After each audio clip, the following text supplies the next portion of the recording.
De volta com o programa Ponto de Vista. Entrevistado de hoje é o vereador Paulo de Carli. Nós estamos iniciamos falando sobre a medida provisória e você levantou a situação da ADIM, da Ação Direta de Inconstitucionalidade, quanto à SMP. Você acha que o nosso Estado e o nosso município estão muito parados, estão, de maneira conjunta, muito parados com a utilização desse remédio constitucional? Bom, eu diria o seguinte, não sei se parados é a palavra correta, viu, Rodrigo? O que eu vejo é o seguinte, existem forças caminhando para lados opostos, talvez perdidos pela surpresa que nos causou, né, essa medida provisória. Fomos pegos desavisados, a bancada estava, não adianta dizer, ela estava sim, foi um cochilo que nós demos, né, e entrou essa medida provisória. Isso era para ter sido discutida antes de ser publicada, né? Nós tínhamos, inclusive, cacife político diante da excelente performance que a Dilma teve aqui no nosso Estado, para ter, antes de chegar a esse momento, podido discutir politicamente. Mas, paciência, está aí a medida provisória. A ADIM é um dos instrumentos. É preciso observar, e aí talvez um especialista, um bom tributarista, uma pessoa, um constitucionalista também, que é muito importante, analisar se é o remédio da ADIM ou, com base na súmula vinculante publicada na primeira ADIM, estenderia este entendimento. Por exemplo, a questão da concessão de isenção de IPI, ela é uma prerrogativa constitucional exclusiva do Polo Industrial de Manaus. Inclusive, já teve um mandado de segurança que até hoje a Ellen Grace, é verdade. Há mais de 10 anos esse mandado de segurança está preso. Nós temos que aí ver qual é o remédio jurídico. Agora, existe o problema de legitimidade. Uma ADIM, ela pode ser, né, proposta, segundo o artigo 166 da Constituição, por alguns entes, vamos dizer assim, Confederação Nacional de Trabalhadores, que reúne sindicatos de trabalhadores, ou de empresários, partidos políticos com representação nacional e com bancada no Congresso. Olha só a situação. Todos os grandes partidos políticos do Estado têm as suas bancadas originalmente vinculadas aos estados do Sul e Sudeste, o que dificilmente, mesmo partidos de oposição como o Democrata ou o PSDB, conseguiriam aprovar na Executiva Nacional uma proposição, a assinatura de uma ADIM, por conta de não ferir os interesses dos locais dessas bases políticas. Os partidos políticos, portanto, já ficam bastante, né, engessados. As confederações de empresários, inclusive a CNI, Confederação Nacional das Indústrias, qual é o peso maior? A Federação de Indústrias do Estado do Amazonas ou a Fiesp? Sem dúvida, então, a Fiesp. É natural que a CNI também não fosse apostar sua assinatura numa ADIM. Da mesma forma dos trabalhadores, porque os sindicatos de trabalhadores vão defender os empregos deles logo. Então, é uma situação complicada, muito complicada. Existe saída, sim. Por acaso, alguns pequenos partidos, a exemplo, por exemplo, do PRTB. O PRTB eu consegui aprovar na executiva, na sexta-feira passada, em São Paulo, uma autorização para propor a ADIM, ou seja, o PRTB aceita assinar a ADIM e nós temos as condições. Temos representantes dentro do Congresso Nacional, na Câmara dos Deputados. Mas por que nós conseguimos? Porque nós só temos 2 deputados federais. Quais são? Um do Amapá, que é afetado pela derrocada do polo industrial, se houver. E o outro é do Rio de Janeiro e é um ambientalista. Ou seja, é um deputado com uma atuação voltada à preservação do meio ambiente e entende que este modelo, que é fato, que é verdadeiro, preserva a nossa biofloresta, né? A nossa floresta viva amazônica. E então nós conseguimos com facilidade isso. Agora é preciso o governo do Estado se envolver, né, é preciso sentar, talvez fazer um comitê de gerenciamento de crise.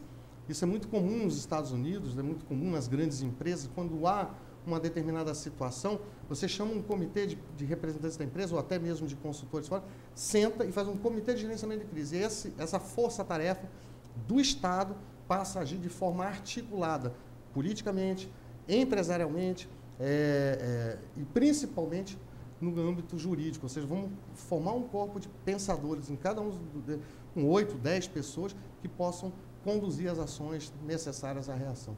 Um dos motivos, eu não digo nem que é corpo mole, que não estão fazendo, até porque agora já estão agindo mais em cima disso, mas um desses motivos da atuação tá travacada, você acha que é a Copa do Mundo e o medo de um não repasse para a construção da arena, ou com problema do aeroporto, sim, das nossas rodovias? Parcialmente, primeiro, o Estado ele está dependendo de uma série de repasses de recursos do governo federal para viabilizar a arena, a obra de reforma do aeroporto Eduardo Gomes. Isso é, sim, verdadeiro. Mas eu acho que o problema é político mesmo. O que nós temos hoje? Nós temos uma bancada totalmente alinhada com o governo federal, subserviente.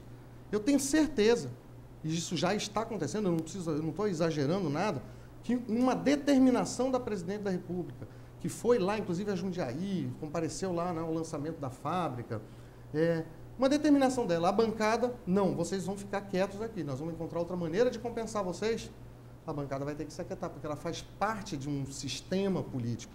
E isso é contestável, porque ela está renunciando ao dever, à obrigação de defender o nosso povo e a nossa gente, a nossa terra, em detrimento de projetos políticos nacionais. Nós não temos, a verdade é que temos que pensar no Brasil, somos parte do Brasil, sim, mas a Amazônia, isso sempre foi uma crítica, sempre foi tratada como o quintal do Brasil.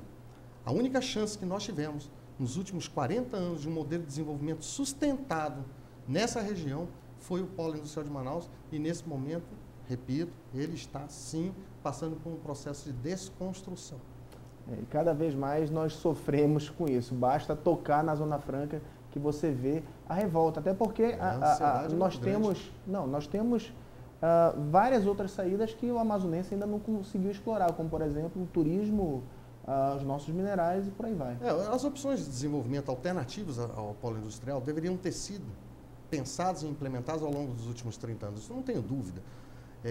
Até costumam dizer, e vi pessoas, inclusive da classe política do Estado, dizendo, não, nós não fizemos o dever de casa. A Zona Franca, o polo industrial, hoje não é competitiva porque tem um problema sério de infraestrutura.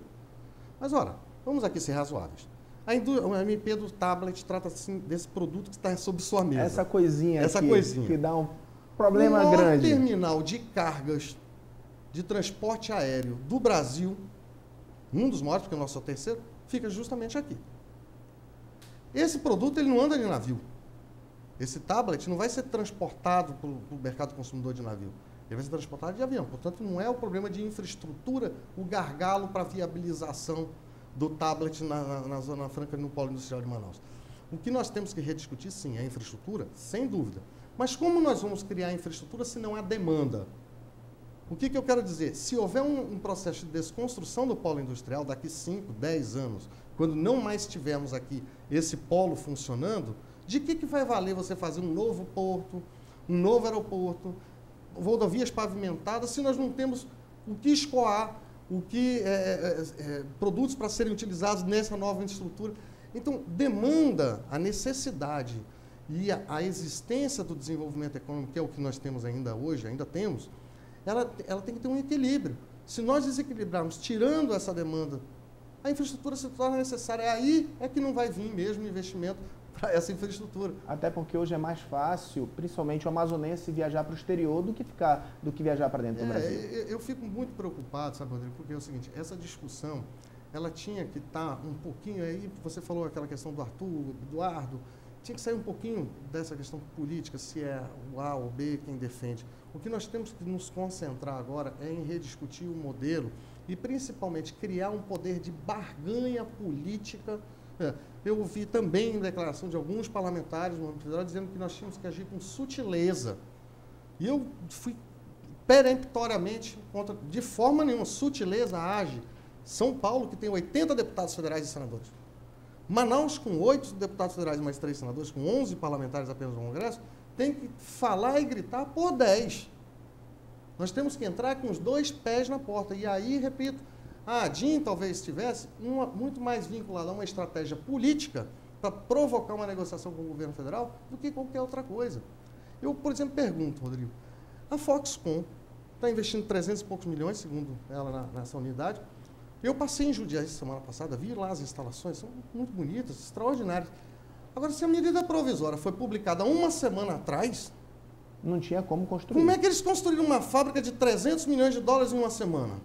Não precisa dizer que esse processo já vinha sendo construído há muito tempo.